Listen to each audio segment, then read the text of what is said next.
사랑하는 형제자매 여러분, 오늘 저는 여러분께 한 가지 질문을 던지며 시작하고자 합니다. 여러분은 지난 몇 년 동안 혹은 지난 몇 개월 동안 이런 생각을 해보신 적이 있습니까? 내 신앙은 왜 예전 같지 않은가? 왜 기도가 막히는가?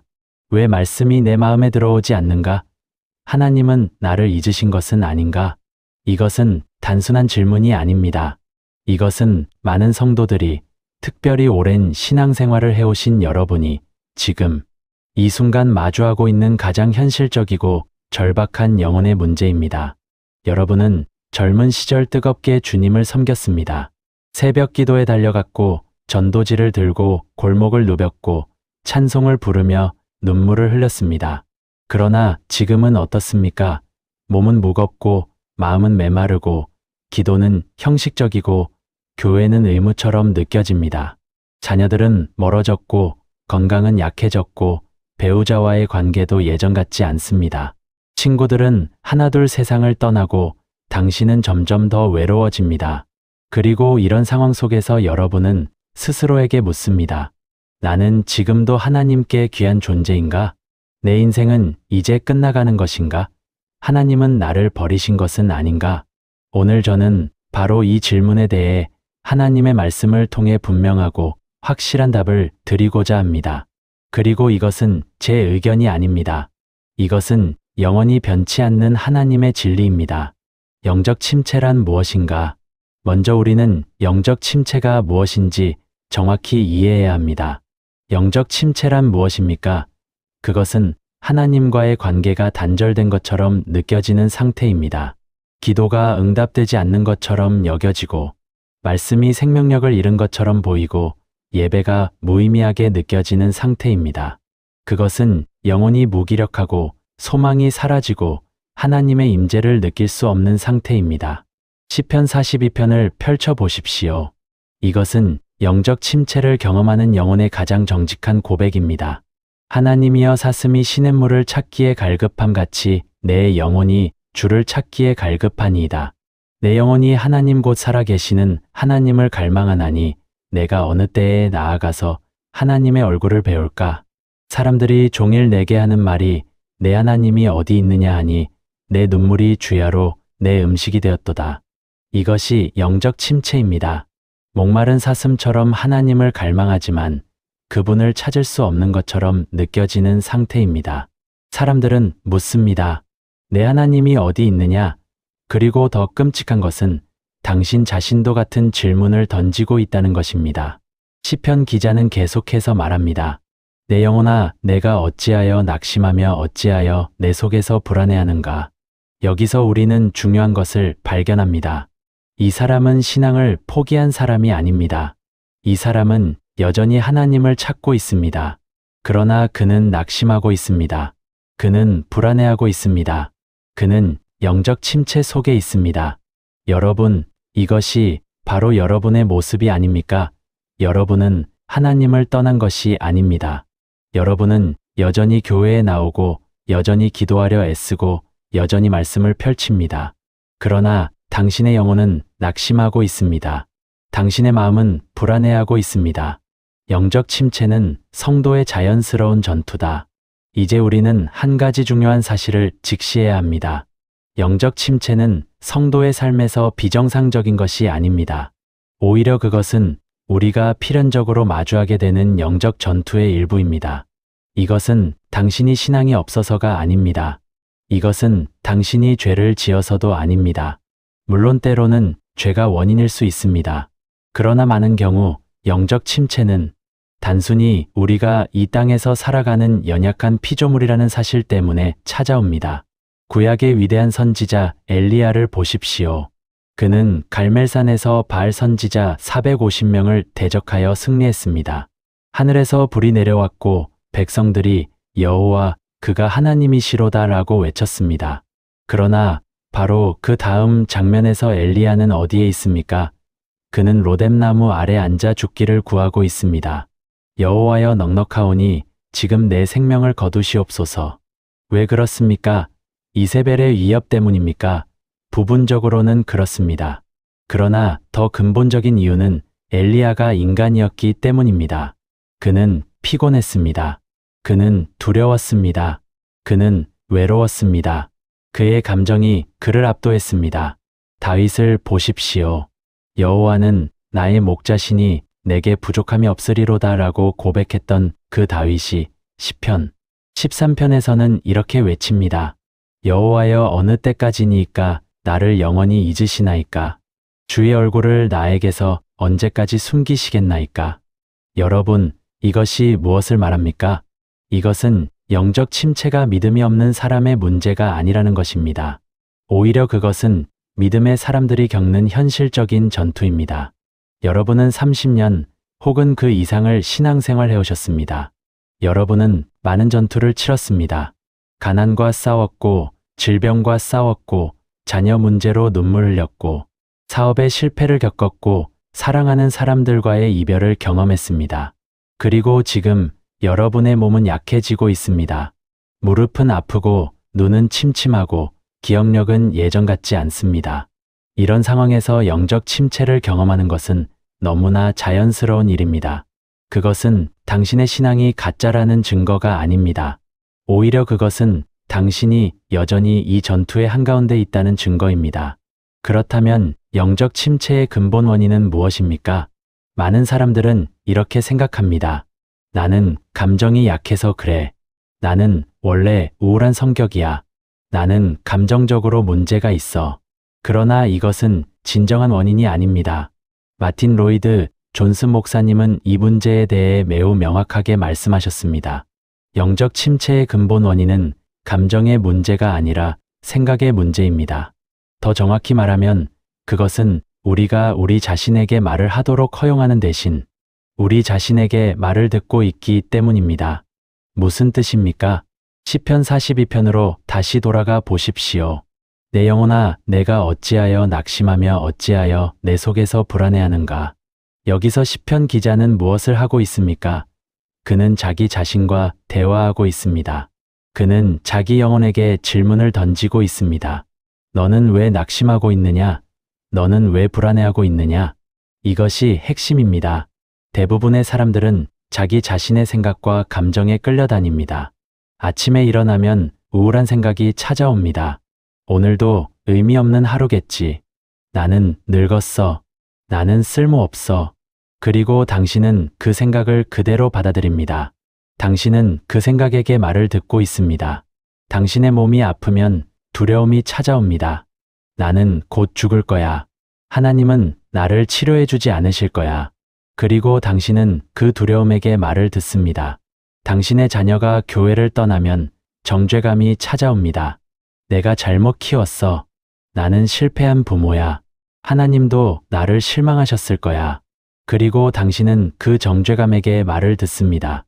여러분, 이것이 바로 영적 침체의 핵심입니다. 당신은 당신의 생각과 감정에게 말을 듣고 있습니다. 당신은 그것들이 당신에게 무엇을 말하든 그것을 진리로 받아들이고 있습니다. 그러나 시편 기자는 다른 방식을 택합니다. 그는 자기 영혼에게 말을 합니다. 내 영혼아, 너는 왜 낙심하느냐? 너는 하나님께 소망을 두라. 내가 그를 다시 찬송하리니 그는 나의 구원이시여 나의 하나님이시로다. 이것이 영적 침체에서 빠져나오는 첫 번째 단계입니다. 당신의 생각과 감정에게 말을 듣는 것을 멈추고 당신의 영혼에게 진리를 말하기 시작하는 것입니다. 왜 이것이 그토록 중요합니까? 왜 우리는 우리의 감정에게 말을 듣는 것을 멈춰야 합니까? 이유는 간단합니다. 우리의 감정은 거짓말쟁이이기 때문입니다. 여러분의 감정은 여러분에게 이렇게 말합니다. 하나님은 너를 사랑하지 않으셔. 그러나 이것은 거짓입니다. 로마서 8장 38절에서 39절은 무엇이라고 말합니까?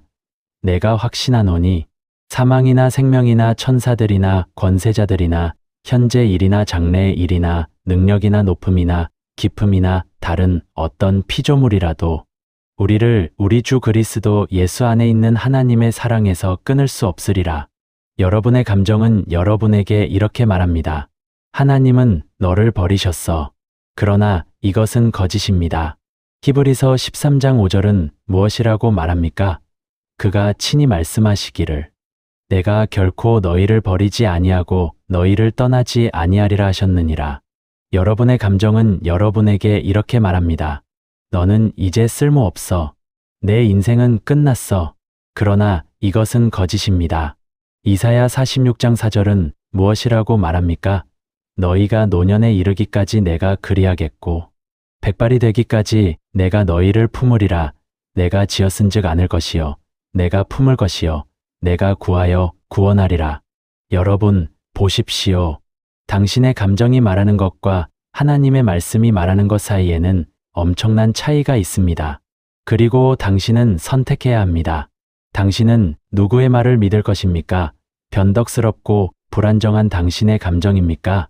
아니면 영원히 변치 않는 하나님의 진리입니까? 이것이 바로 영적 침체가 위험한 이유입니다. 그것은 우리로 하여금 감정을 진리로 착각하게 만들기 때문입니다. 그것은 우리로 하여금 하나님의 성품에 대해 의심하게 만들기 때문입니다.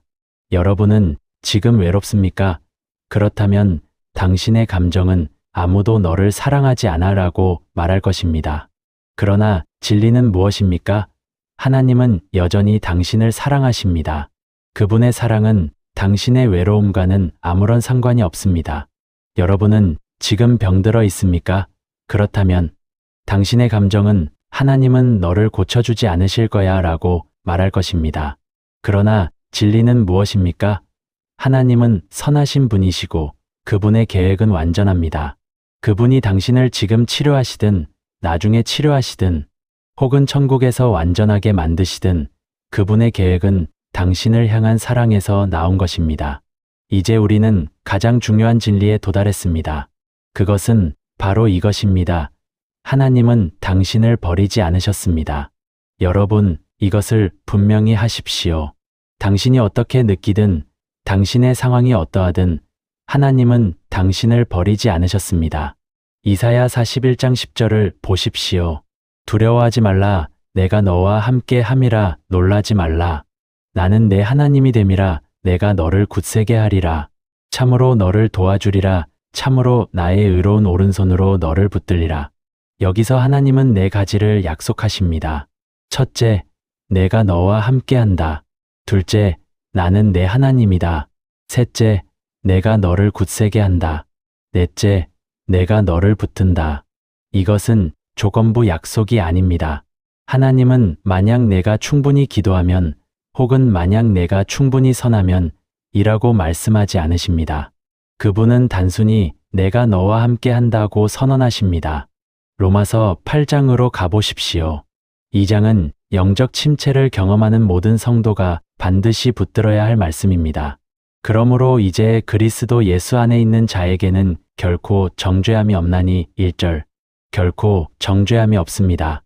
당신의 실패에도 불구하고, 당신의 연약함에도 불구하고, 당신의 침체에도 불구하고, 그리스도 예수 안에 있는 당신에게는 결코 정죄함이 없습니다. 만일 하나님이 우리를 위하시면 누가 우리를 대적하리요? 31절. 하나님이 당신을 위하십니다. 당신의 질병이 당신을 대적할 수 있습니까? 아닙니다. 당신의 외로움이 당신을 대적할 수 있습니까? 아닙니다. 당신의 과거가 당신을 대적할 수 있습니까? 아닙니다. 하나님이 당신을 위하시기 때문입니다. 자기 아들을 아끼지 아니하시고 우리 모든 사람을 위하여 내주신 이가 어찌 그 아들과 함께 모든 것을 우리에게 주시지 아니하겠느냐? 32절. 여러분, 이것을 깊이 생각해 보십시오. 하나님은 당신을 위해 가장 귀한 것, 그분의 독생자를 주셨습니다. 그분이 그렇게까지 하셨다면 그분이 지금 당신을 버리시겠습니까? 그분이 당신을 잊으시겠습니까? 절대로 그럴 수 없습니다. 누가 우리를 그리스도의 사랑에서 끊으리요? 환난이나 공고나 박해나 기근이나 적신이나 위험이나 칼이랴. 35절. 당신의 건강 문제가 당신을 그리스도의 사랑에서 끊을 수 있습니까? 아닙니다. 당신의 가정 문제가 당신을 그리스도의 사랑에서 끊을 수 있습니까? 아닙니다. 당신의 영적 침체가 당신을 그리스도의 사랑에서 끊을 수 있습니까? 절대로 아닙니다. 이제 이 진리를 여러분의 구체적인 현실에 적용해 봅시다. 여러분은 지금 몸이 예전 같지 않습니다. 무릎이 아프고 허리가 굽고 눈이 침침합니다. 아침에 일어나면 여기저기 쑤시고 아픕니다. 병원에 가면 의사는 나이 드니까 그렇죠라고 말합니다. 그리고 당신은 생각합니다. 내 몸도 쇠약해지는데 내 영혼도 쇠약해지는 게 당연한 것 아닌가? 아닙니다. 이것은 거짓입니다.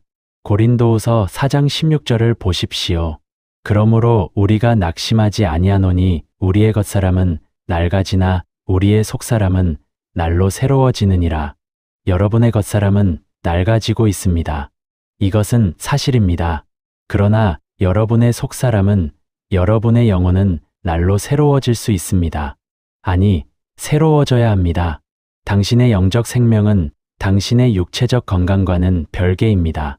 여러분의 자녀가 교회를 떠났을 수도 있습니다. 여러분은 그들을 신앙으로 키우기 위해 최선을 다했습니다. 새벽마다 그들을 위해 기도했고, 말씀을 가르쳤고, 믿음의 본을 보이려 애썼습니다. 그런데 이제 그들은 세상으로 나가 버렸습니다.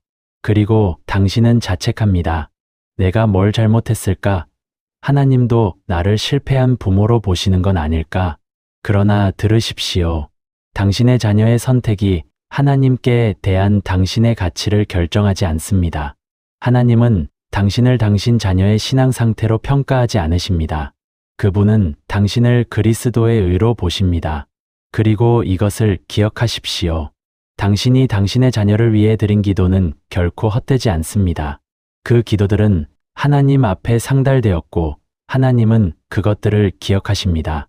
비록 지금은 보이지 않을지라도 하나님은 여전히 당신의 자녀를 사랑하시고 그들을 부르고 계십니다.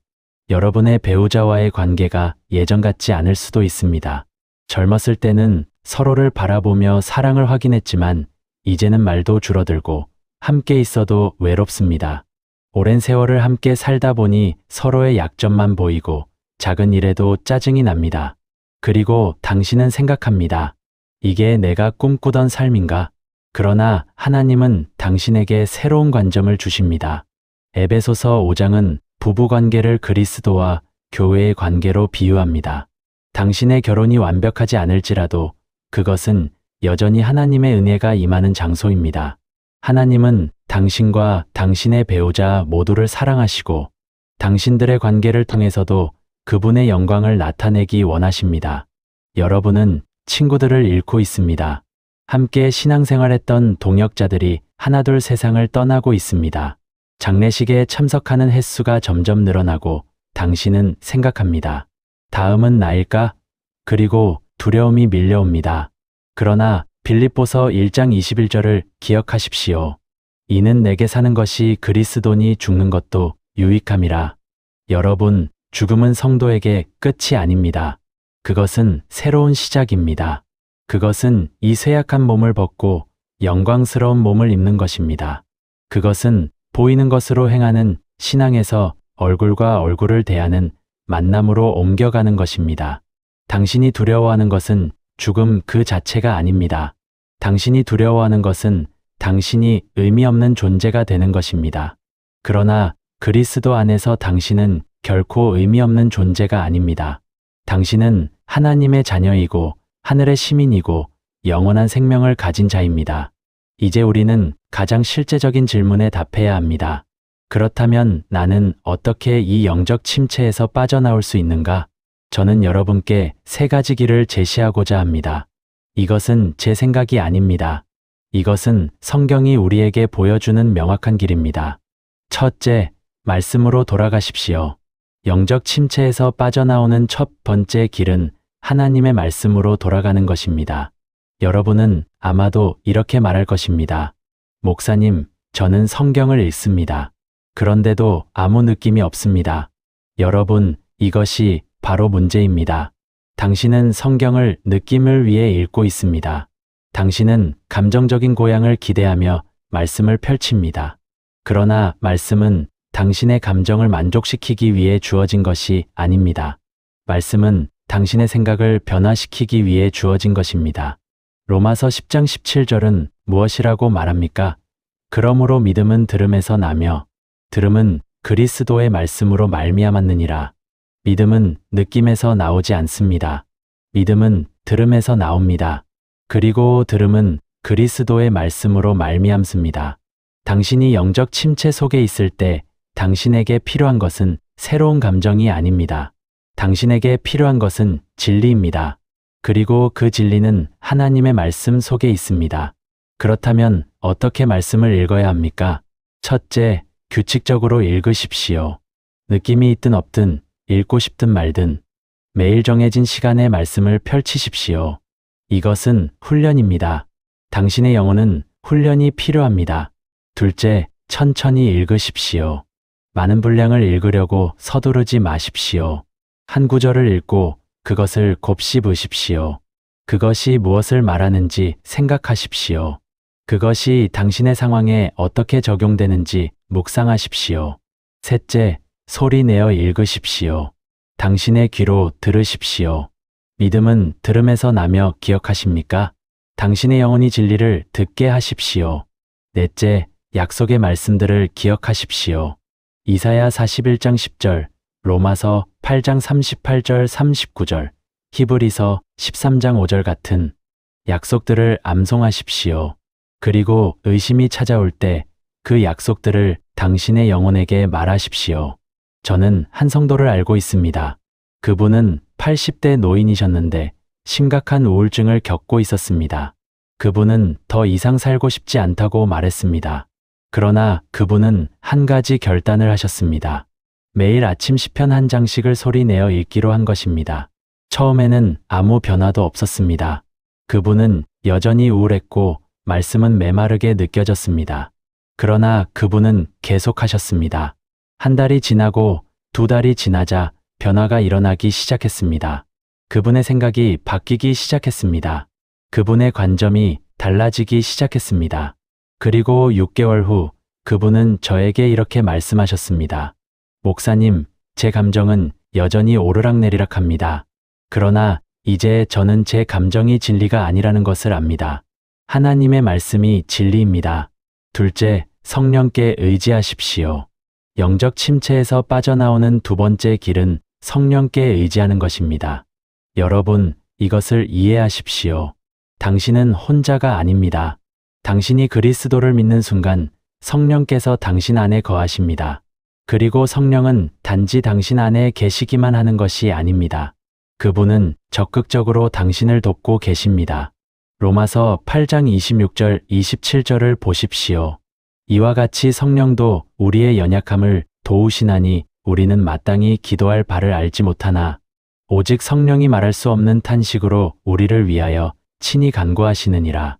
마음을 살피시는 이가 성령의 생각을 아시나니 이는 성령이 하나님의 뜻대로 성도를 위하여 간구하심이니라. 여러분이 너무 지쳐서 기도할 수 없을 때 성령께서 당신을 위해 간구하십니다. 여러분이 무엇을 기도해야 할지 모를 때 성령께서 당신을 대신하여 하나님께 간구하십니다. 이것이 무엇을 의미합니까? 이것은 당신의 영적 생명이 당신의 노력에만 달려있지 않다는 것을 의미합니다. 하나님의 영이 당신 안에서 일하고 계십니다. 그렇다면 어떻게 성령께 의지합니까? 첫째, 당신의 무능력을 인정하십시오. 주님, 저는 혼자서는 할 수 없습니다. 저는 연약합니다. 저는 당신의 도움이 필요합니다. 이것이 성령께 의지하는 첫걸음입니다. 둘째, 성령의 도우심을 구하십시오. 성령님, 저를 도와주소서. 제 마음을 새롭게 하소서. 저에게 믿음을 주소서. 저에게 소망을 주소서. 이것은 연약한 기도일 수 있습니다. 그러나 하나님은 연약한 기도를 들으십니다. 셋째, 성령의 열매를 구하십시오. 갈라디아서 5장 22절, 23절은 성령의 열매를 나열합니다. 사랑과 희락과 화평과 오래, 참음과 자비와 양선과 충성과 온유와 절제. 당신에게 희락이 없습니까? 성령께 구하십시오. 당신에게 화평이 없습니까? 성령께 구하십시오. 넷째, 말씀과 함께 성령을 구하십시오. 성령은 말씀과 분리되지 않습니다. 성령은 말씀을 통해 일하십니다. 그러므로 말씀을 읽을 때 성령께서 그 말씀을 당신의 마음에 적용해 주시기를 구하십시오. 영적 침체에서 빠져나오는 세 번째이자 가장 중요한 길은 십자가를 바라보는 것입니다. 여러분, 모든 영적 침체의 근본에는 하나의 의심이 있습니다. 하나님이 정말 나를 사랑하시는가? 이것이 모든 두려움, 모든 불안, 모든 낙심의 뿌리입니다. 그리고 이 의심에 대한 하나님의 답은 십자가입니다. 로마서 5장 8절을 보십시오. 우리가 아직 죄인 되었을 때에 그리스도께서 우리를 위하여 죽으심으로 하나님께서 우리에 대한 자기의 사랑을 확증하셨느니라. 여러분이 하나님의 사랑을 의심할 때마다 십자가를 바라보십시오. 거기서 하나님의 아들이 당신을 위해 죽으셨습니다. 당신이 선해서가 아닙니다. 당신이 자격이 있어서가 아닙니다. 오직 사랑 때문입니다. 여러분이 나는 쓸모없어 라고 생각할 때마다 십자가를 바라보십시오. 하나님은 쓸모없는 것을 위해 그분의 아들을 주시지 않으십니다. 당신이 하나님께 얼마나 귀한지는 십자가가 증명합니다. 여러분이 하나님이 나를 버리셨어 라고 느낄 때마다 십자가를 바라보십시오. 십자가에서 예수님은 나의 하나님, 어찌하여 나를 버리셨나이까 라고 외치셨습니다. 예수님이 버림받으신 것은 당신이 결코 버림받지 않도록 하기 위함이었습니다. 십자가는 당신의 과거의 모든 죄를 다루었습니다. 십자가는 당신의 현재의 모든 연약함을 덮었습니다. 십자가는 당신의 미래의 모든 실패까지도 이미 지불했습니다. 여러분은 지금 연약합니까? 십자가는 연약한 자를 위한 것입니다. 여러분은 지금 실패했습니까? 십자가는 실패한 자를 위한 것입니다. 여러분은 지금 낙심했습니까? 십자가는 낙심한 자를 위한 것입니다. 저는 여러분께 이것을 간청합니다. 매일 아침 눈을 뜰 때 십자가를 생각하십시오. 당신의 감정이 당신에게 거짓말을 할 때 십자가를 기억하십시오. 당신의 상황이 당신을 압도할 때 십자가를 바라보십시오. 십자가는 변하지 않는 진리입니다. 당신의 감정은 오르락내리락 하지만 십자가는 영원히 서 있습니다. 당신의 상황은 바뀌지만 십자가가 선포하는 사랑은 결코 변하지 않습니다. 사랑하는 형제자매 여러분, 저는 여러분께 이것을 말씀드리고 싶습니다. 여러분의 인생은 끝나가는 것이 아닙니다. 오히려 여러분은 가장 영광스러운 부분을 향해 나아가고 있습니다.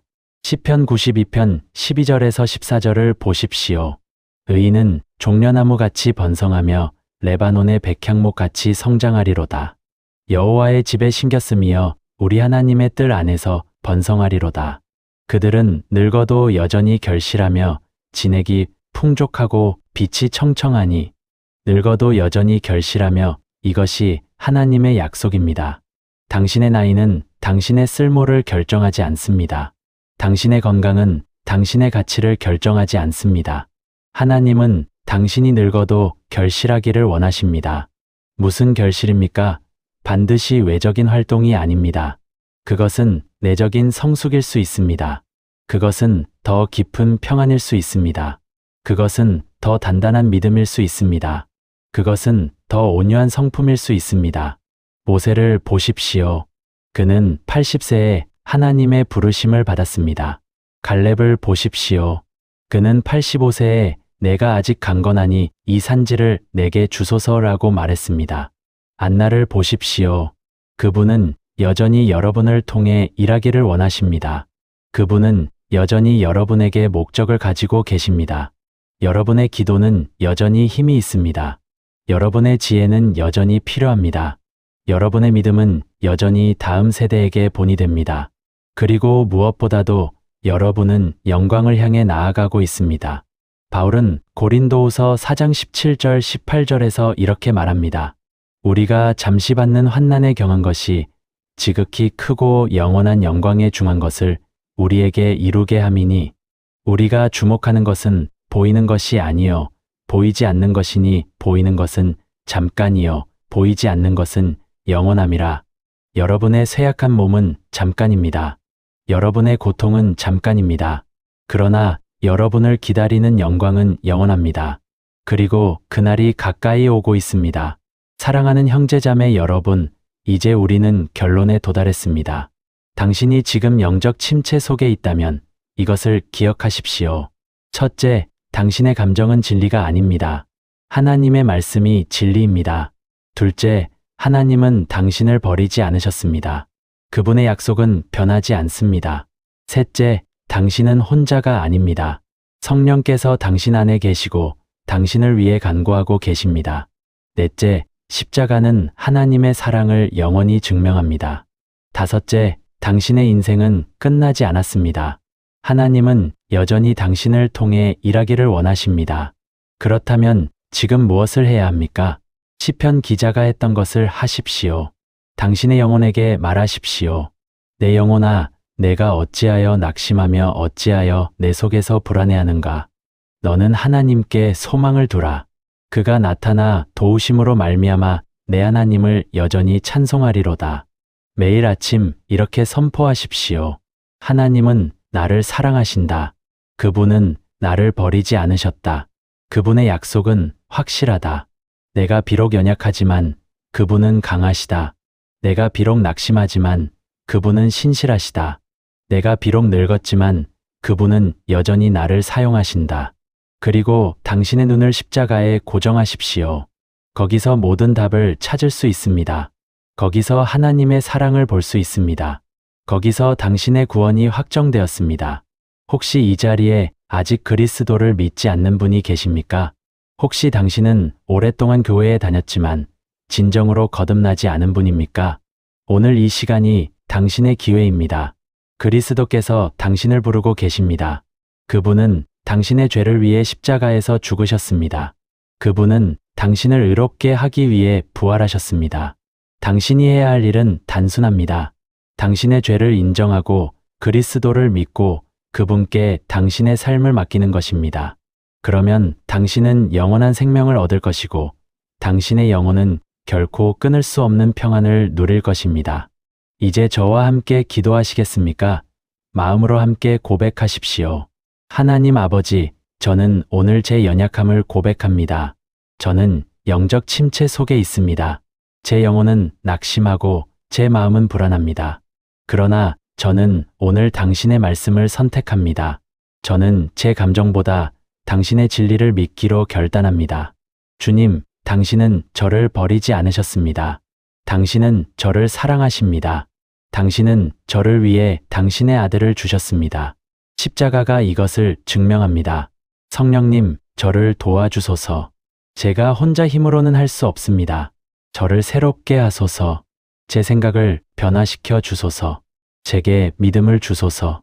주 예수님, 저는 오늘 제 눈을 십자가에 고정합니다. 거기서 당신의 사랑을 봅니다. 거기서 제 소망을 발견합니다. 거기서 제 구원이 확정되었습니다. 비록 제 몸은 약하지만 제 영혼을 강하게 하소서. 비록 제 환경은 어렵지만 제 믿음을 굳게 하소서. 비록 제 감정은 흔들리지만 제 소망을 확실하게 하소서. 주님, 제가 늙어도 여전히 결실하게 하소서. 제 삶의 마지막까지 당신을 섬기게 하소서. 그리고 그날에 제가 당신을 얼굴과 얼굴로 뵙게 하소서. 예수님의 이름으로 기도합니다. 아멘.